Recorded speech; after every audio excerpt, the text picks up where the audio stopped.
Alphonse Gabriel Capone, atau dikenal sebagai Al Capone, adalah seorang pemimpin mafia yang kejam, dikenal dengan julukan Scarface karena bekas luka di pipi kirinya. Capone memimpin Chicago Outfit, sebuah kelompok mafia di Amerika Serikat yang kebanyakan anggotanya adalah keturunan Italia, dan salah satu geng mafia terbesar di wilayah Chicago bagian selatan pada masa itu. Dan inilah kisahnya.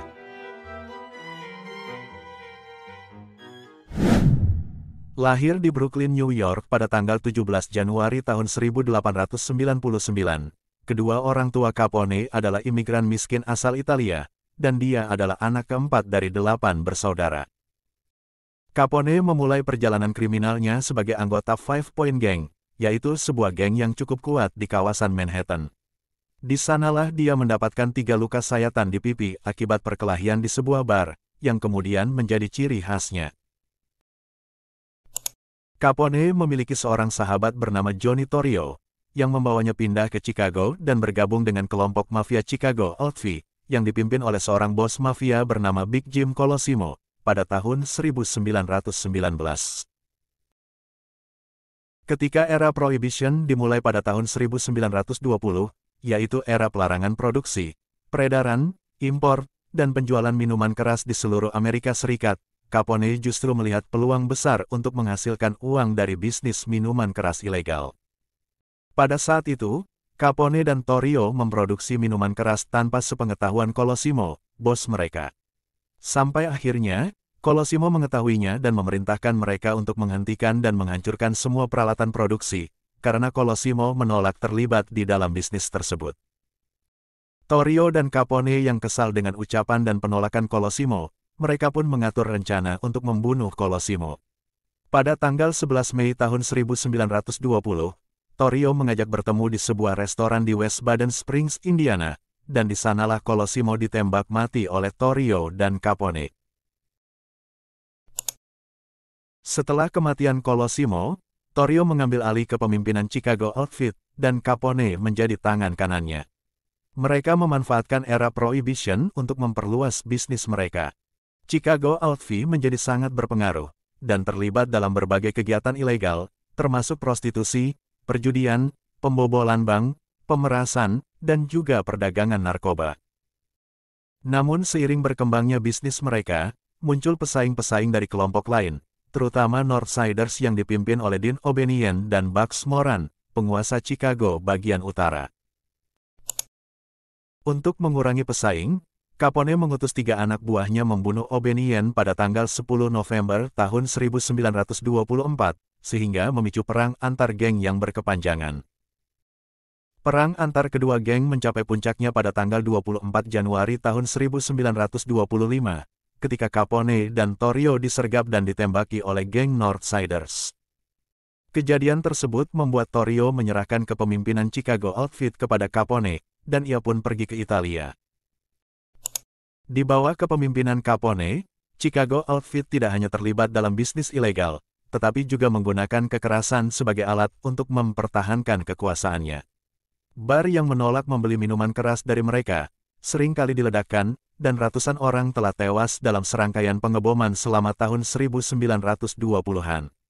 Selain itu, Capone juga banyak melakukan pembunuhan kepada siapa saja yang menghambat bisnisnya. Seperti pembunuhan pada tahun 1926 terhadap asisten jaksa negara bagian, William H. McSwigin. Pada tahun 1929, terjadi pembunuhan berdarah yang dikenal sebagai Saint Valentine's Day Massacre, di mana 7 anggota Northsiders dibantai pada tengah hari tanggal 14 Februari tahun 1929, di sebuah gudang kawasan Lincoln Park, Chicago, yang menciptakan kegemparan di masyarakat pada saat itu. Meskipun banyak anak buah Capone yang ditangkap, namun mereka berhasil dibebaskan karena kurangnya bukti dan kebisuan para saksi. Capone memanfaatkan kelemahan dalam sistem hukum Amerika Serikat pada saat itu. Ia menyuap para kepala polisi korup dan menjalin hubungan baik dengan wali kota Chicago, William Hale Thompson.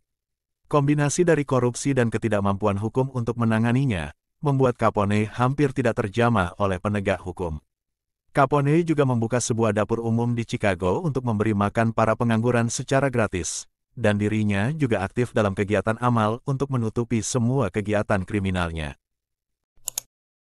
Capone tidak hanya dikenal sadis bagi lawan-lawannya, namun juga kepada anak buahnya sendiri yang ketahuan berkhianat.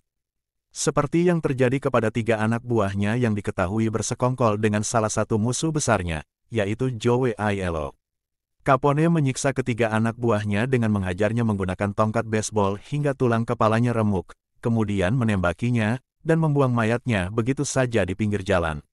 Setelah itu, Capone memerintahkan untuk membunuh Joe Aiello di depan sebuah gedung di Chicago pada tanggal 23 Oktober tahun 1930. Aiello diberondong 13 tembakan oleh orang suruhan Capone, dan disaksikan halayak ramai. Keberanian dan keberhasilan Capone dalam dunia kejahatan akhirnya memunculkan perhatian pemerintah federal. Presiden Herbert Hoover memerintahkan FBI untuk menyelidiki pelanggaran berat yang terjadi di Chicago, dan berkonsentrasi untuk mengawasi Capone dan para sekutunya. Namun, FBI malah menemui banyak kesulitan dalam mengungkap semua pelanggaran Capone, karena banyak para pejabat publik kota Chicago yang melindunginya. Pada Juni tahun 1931, akhirnya pemerintah Amerika Serikat berhasil menjerat Capone dengan tuduhan penggelapan pajak. Ia didakwa atas 22 tuduhan penghindaran pajak penghasilan dari tahun 1925 sampai 1929. Meskipun Capone berhasil berkelit dan membayar denda sebesar $50.000 Amerika Serikat, pemerintah tetap terus mencecarnya untuk menjebloskannya ke penjara. Hingga pada Oktober tahun 1931, Capone dihukum atas 5 tuduhan penggelapan pajak penghasilan. Ia dijatuhi hukuman 11 tahun penjara federal, didenda $50.000 Amerika Serikat ditambah $7.692 Amerika Serikat untuk biaya pengadilan, dan bertanggung jawab atas $215.000 Amerika Serikat ditambah bunga karena pajak menunggak. Pada Mei tahun 1932, Capone menjalani masa tahanannya di penjara Atlanta.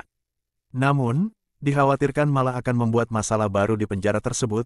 Akhirnya pada bulan Agustus tahun 1934, Capone dipindahkan ke penjara dengan tingkat pengamanan yang lebih tinggi, yaitu penjara Alcatraz. Pada Desember tahun 1939, Capone dibebaskan bersyarat karena selama masa tahanannya, kondisi kesehatannya terus memburuk. Setelah pembebasannya, Capone mundur dari dunia kejahatan dan menyerahkan kepemimpinan Chicago Outfit kepada Frank Nitti.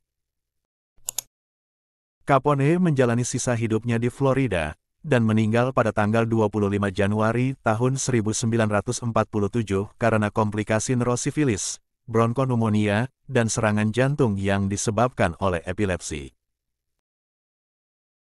Terima kasih sudah menonton dan jangan lupa untuk subscribe.